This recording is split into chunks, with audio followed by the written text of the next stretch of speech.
I moved to a new town about a year ago. I was offered a job and was at a point in my life where I felt restless and eager all at once. A new job and a new town was exactly what I'd been waiting for. In 2 weeks' time, after saying goodbye to my friends and family, I packed up and made the 4-hour drive to my new apartment. Turns out, it's tough to make new friends when you're out of college.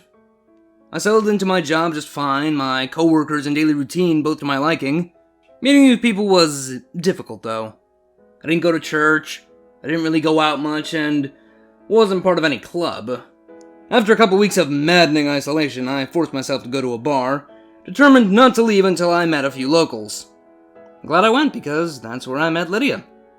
I happened to sit next to her, and after I ordered my drink, she noticed me and smiled, commenting on my shirt. That sparked our conversation, and eventually, after a few drinks, I summoned the courage to ask her out to dinner. She said yes, and my life was suddenly exciting again.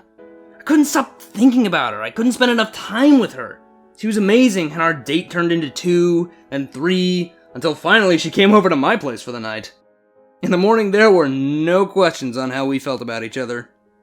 As the weeks turned into months, our relationship got better. We never fought, we never argued, hell, we hardly ever frowned at each other. I knew that we hadn't been dating for that long, but even so, everything was so perfect that I was convinced that we would just stay like this forever. One thing that did strike me as odd, though, was that she never wanted to spend the night at her place. We always ended up at my apartment, which was fine, but it struck me as kind of strange. I had seen her place only once, and it had seemed perfectly fine. Her apartment consisted of the entire top floor of a 3-story house, fairly old, but well kept. I asked her about it once or twice, suggesting we end the evening in her bed, but she always wriggled out of it. I didn't press her too much, her excuse is always mildly valid. Well, all that has changed. You see, we did end up at her place for the night. And Christ, I wish I had listened to her. We were fairly drunk, the energy in the bar slowly winding down to a dull murmur. I heard the bartender make last call, and I groggily looked at Lydia on the bar stool next to me.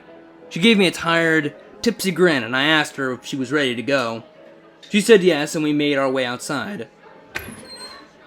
I realized that I was in no condition to drive.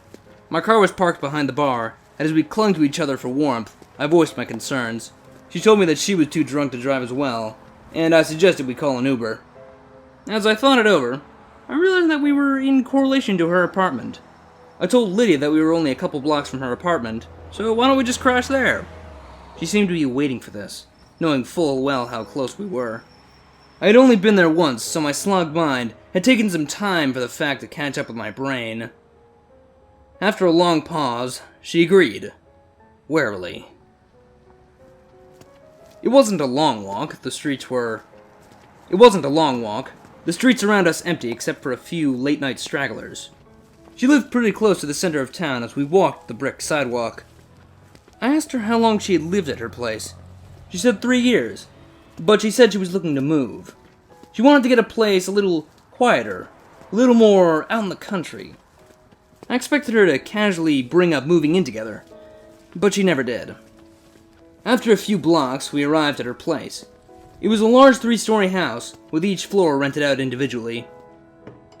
She keyed her way into the front door, and I followed her up the flight of creaky stairs.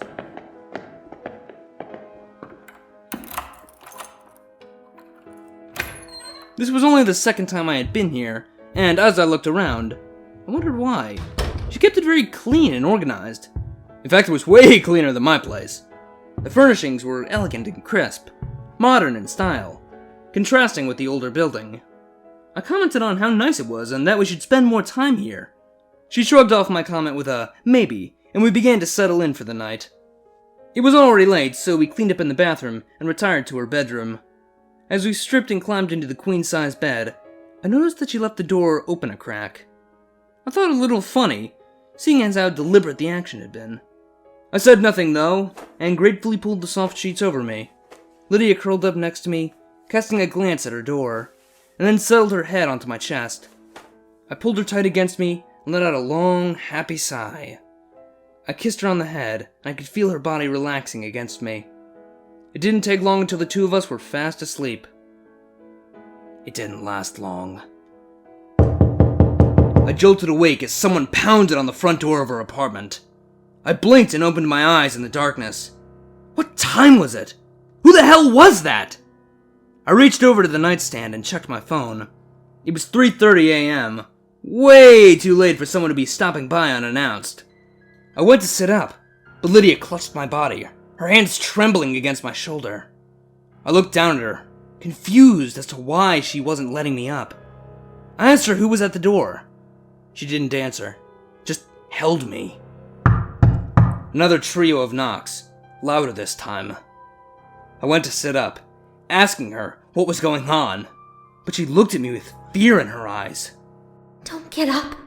I was thoroughly confused now, her reaction puzzling me. Who was at the door? Was she keeping something from me? Was she hiding something? I wondered if this was some ex-boyfriend, drunk and trying his luck. Just the thought of that made me want to get up and see who this was. Size this piece of shit up. Who the hell did he think he was? Lydia was mine, and I wanted everyone to know that. I tried to pry Lydia off of me, expressing my thoughts, but she shook her head, telling me it wasn't an ex. I wasn't sure I believed her, but I could tell that, regardless, she was terrified.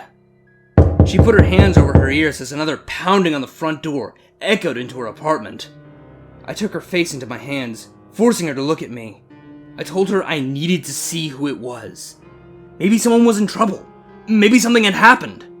In truth, I just wanted to make sure it wasn't some asshole ex of hers.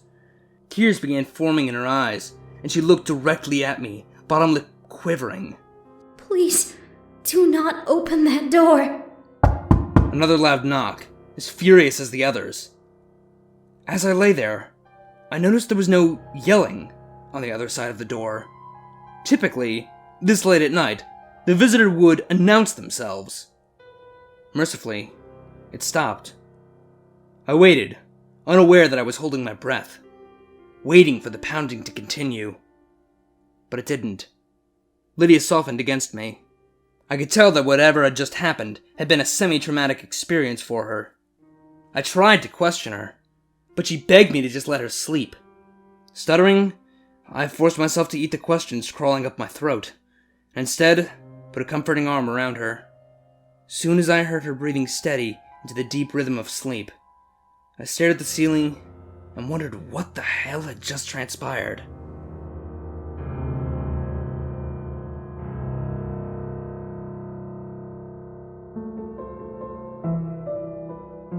The next day was Saturday, so neither of us had work. We woke up late, and I felt Lydia get up and go into the kitchen.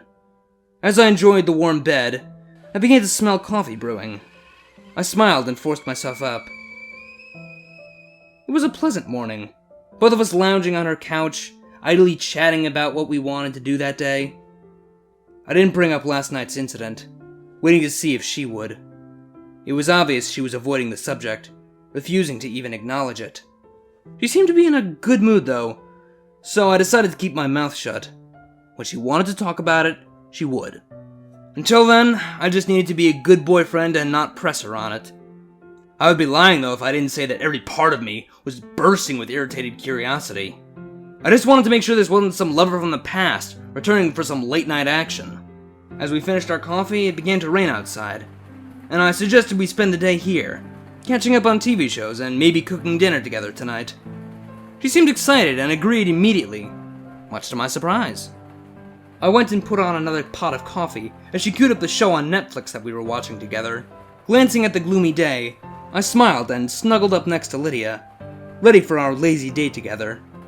The hours slowly went by, both of us in full binge-watch mode.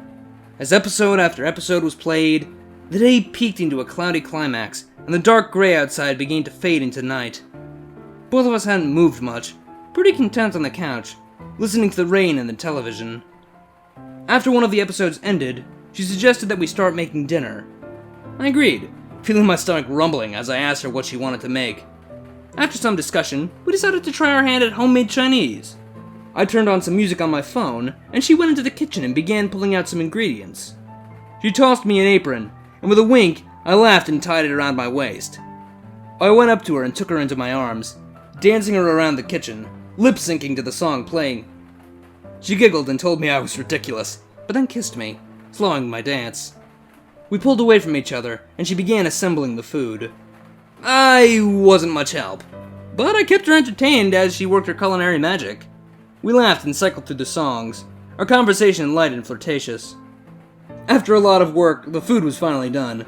We took our place on the couch again, piling the delicious-smelling feast in front of us on the coffee table. I queued up another episode, and she shot me a smile, telling me today had been amazing. I wholeheartedly agreed and kissed her. Then we dug in with a vengeance. Lydia had outdone herself, everything coming out perfect. I gobbled down a couple batter-fried pieces of chicken, and told her that we should do this again tomorrow. She agreed, but said she'd like to sleep at my place tonight. I cocked an eyebrow at her, swallowing my food, and asked her why we wouldn't stay here tonight. She looked at me over her bowl of lo mein, and said that we had been here all day. Why not mix things up? I put my food down and threw my arm over the back of the couch, expressing how great it was here today, and we should just put a bow on it and stay here for the night. I was still in my undershirt and boxers, for Christ's sake! She looked at me a little unsteadily, wanting to argue with me, but knowing she didn't have a good reason. At least, that's what I thought. I could see her struggling to come up with something, anything, to get us out of here tonight. Eventually, she just sighed and nodded silently. I smiled and rubbed her shoulder, telling her it was going to be great. As I turned back to my food, I wondered if her reservation of staying here had anything to do with the person at the door last night. But what did she have to be afraid of? I was here, and I sure as hell wasn't going to let anything happen to her. We finished our food and stretched out on the couch, pushing deeper into the show.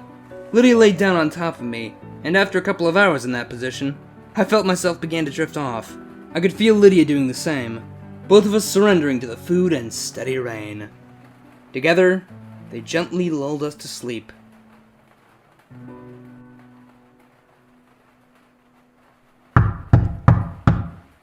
I startled awake as someone pounded on the front door.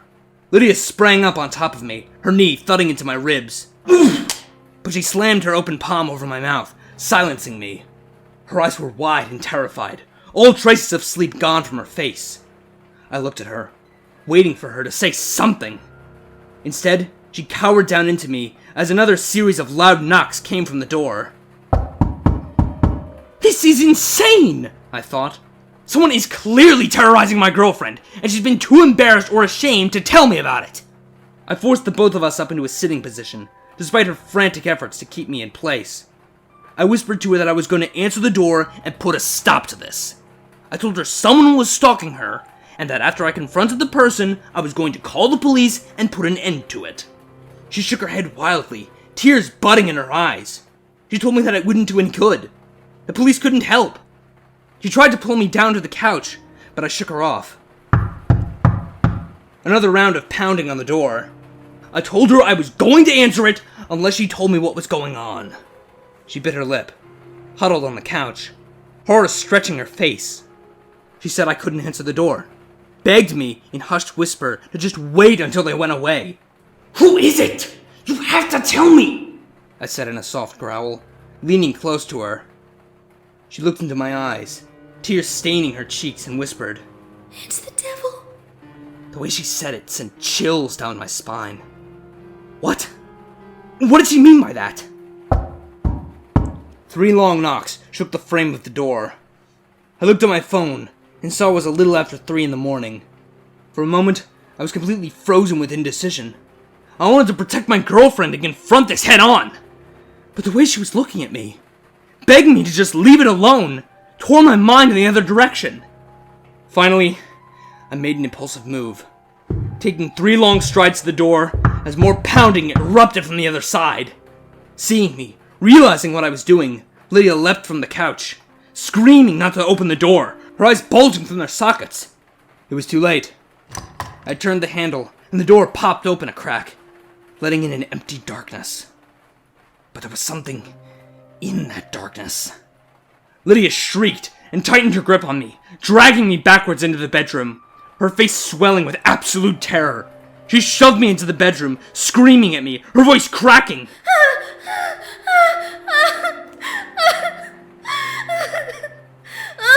Get in here! Just before she slammed the door shut, I saw something walk into the apartment, dragging shadows behind it.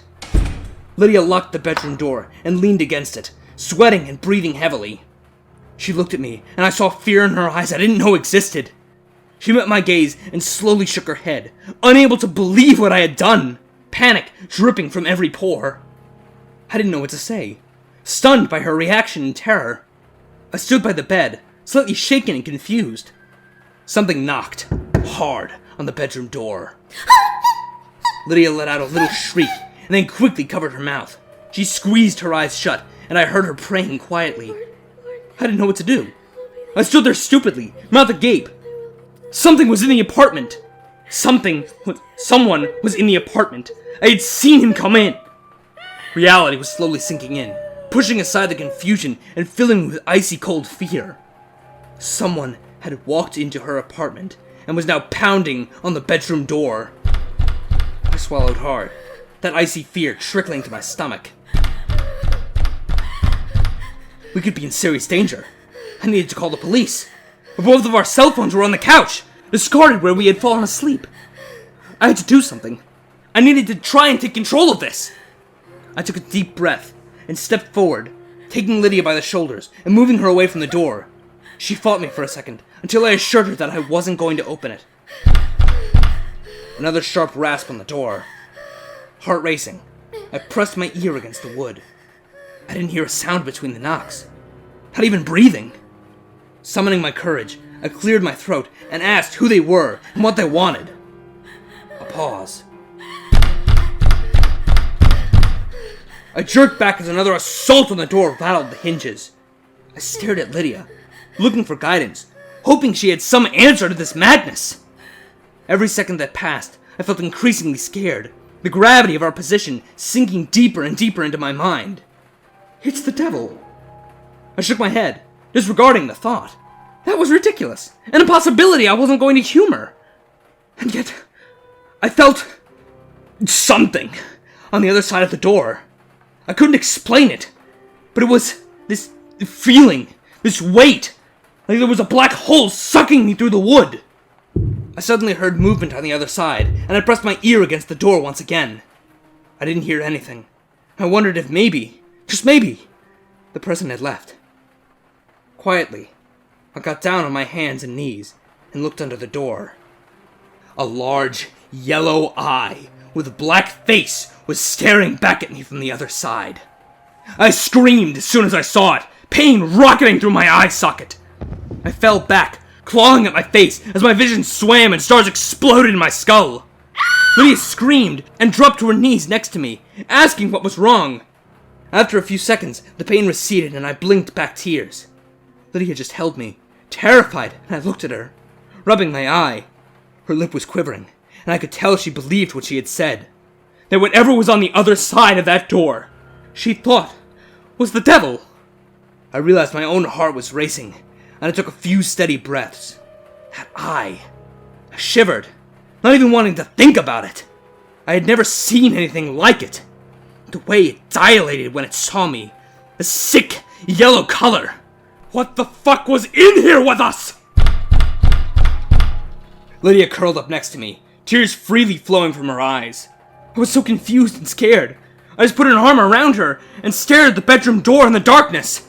What was I supposed to do here? God help me! He's come for me. Lydia wept, sobbing openly now. I told him I was his. If he would just give me happiness. I was a little girl. My parents were so mean.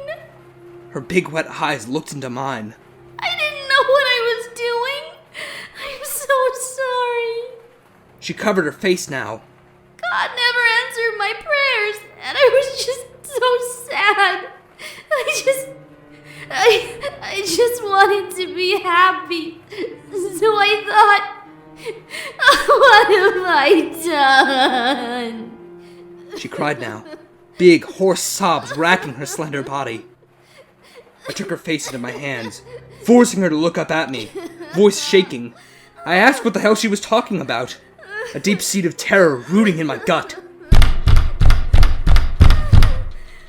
After another bone-shaking series of knocking, she told me that when she was a little girl, her parents abused her. She cried herself to sleep night after night, begging God to send an angel to save her. God didn't seem to be listening, so finally, she turned to the other side. She promised the devil that he could have her if he would only bring her happiness. 3 days later, her parents died in a car accident, and she moved in with her grandparents, who loved her deeply. In the blackness of the bedroom, trapped and afraid, I listened to her story and felt nausea churn in my stomach like rotten butter. As the words poured out of her mouth, I couldn't shake the image of the eye staring back at me from under the door. I jumped as the wood splintered and whatever was behind the door shifted again, a new sound entering the darkness. It sounded like something was dragging nails across the wall, just outside the bedroom. Over and over again, the mute scraping sound pierced the pockets of silence. I pulled Lydia up onto the bed and sat her at the foot of me. I stood in front of her, sweat trickling down my spine, and asked her what she was talking about. She started to cry again, hands reaching out for me. She told me that for the past 6 months, if she was home, the knocking would start around 3 a.m. At first, she thought it was an intruder and called the police. But when they didn't find a trace of anyone there, after 4 separate visits, they stopped taking her seriously. Eventually, about 2 weeks in, she said she remembered the deal she had made when she was a little girl. She remembered who she had made it with. I shot a nervous glance at the door as the scraping sound was followed by more pounding. I forced myself to breathe. If what she was saying was true, why doesn't it just come in? What's stopping it from kicking the door in and just snatching my girlfriend? I couldn't make sense of it and turned these questions on Lydia. She said she didn't know either. She said that whenever the knocking started, she would just wait it out until it stopped. Sometimes it would be a few minutes, others it would last till morning. She said that she felt that it was powerless unless she opened the door and let it in. Something about doors, the separation of victim from prey, stopped it. I didn't know if it was some supernatural reason or maybe spiritual, but either way, I was thankful for it. But now, we were trapped with no way out. We were trapped on the top floor, in the bedroom, with only one window looking out onto the street below. Our cell phones were out there with that thing, and we had no way of communicating with anyone from in here.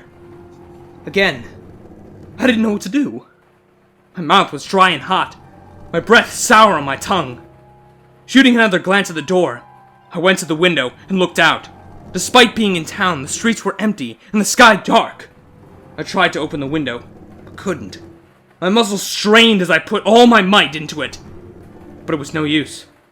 Lydia saw what I was trying to do and came over to help me, mumbling that it should open. It always opened! Even with the two of us, we couldn't get it to budge. Frustrated, I slammed my fist into the pane as the bedroom door shook, accompanied by more scraping across the walls. It was useless. We were trapped in here. Lydia collapsed on the floor, backing herself against the door. Exhausted and terrified, I slumped down next to her. We would have to wait it out.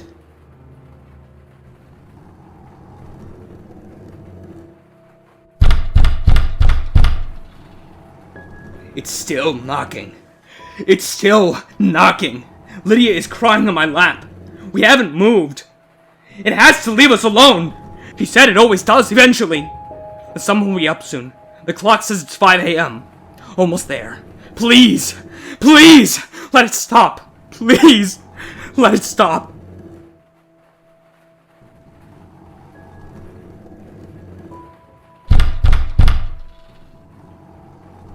Why hasn't the sun come up yet? Something is wrong with my clock. It says it's 3 a.m. again. That can't be right. There's no one outside. There should be cars on the road, but I haven't seen a soul. God, it's knocking again!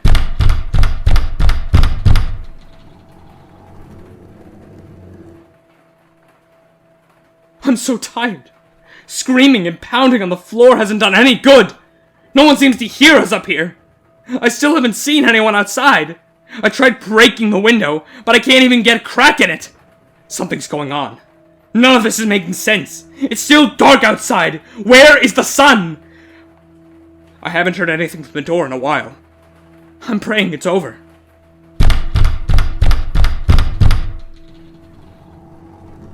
I'm getting hungry. I don't know how long we've been in here. Lydia is asleep on the bed. Cried herself to sleep. The knocking is back. Louder than ever. I can feel it just beyond the door. I'm so goddamn scared. I'm so goddamn scared. I don't know what to do. Where is everyone? Why hasn't anyone come to see what's going on?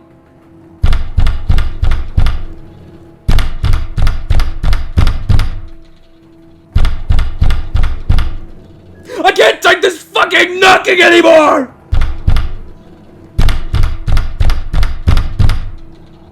Lydia is crying.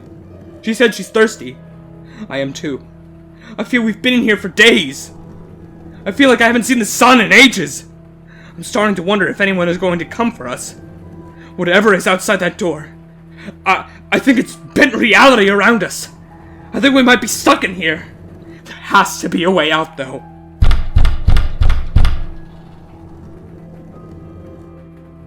I fell asleep. When I woke up, Lydia had her hand on the doorknob. I yanked her away, screaming at her. I can't lose her. We are going to get out of this. When I pulled Lydia away, the thing behind the door, the demon or devil or whatever it is, screamed at me.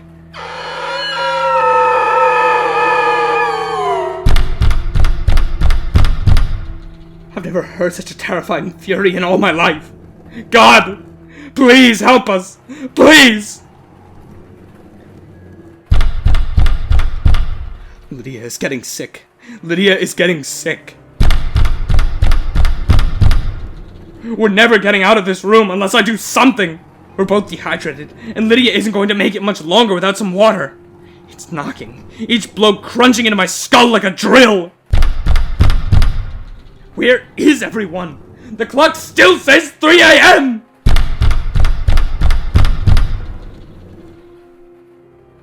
If there is a God, he can't see us in here! Fuck this! We're dying! I need to do something. Lydia's been laying on the bed for hours. I don't even remember the last time I saw her move. Should check on her. But I'm so tired. The knocking is constant now. It hasn't stopped in hours. I think I'm going insane!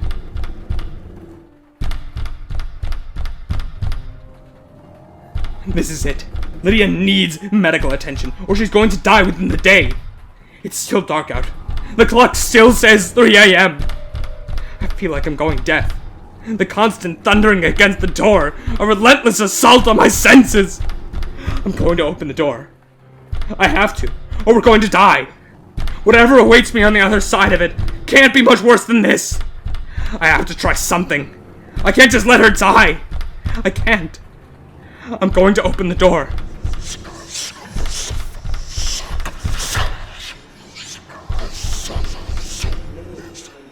I can hear it screaming again.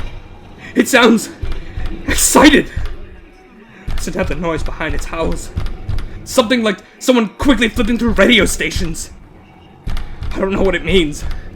It can't be good. God, if you're out there, I really could use some help. Please, save us! I'm going to open the door now.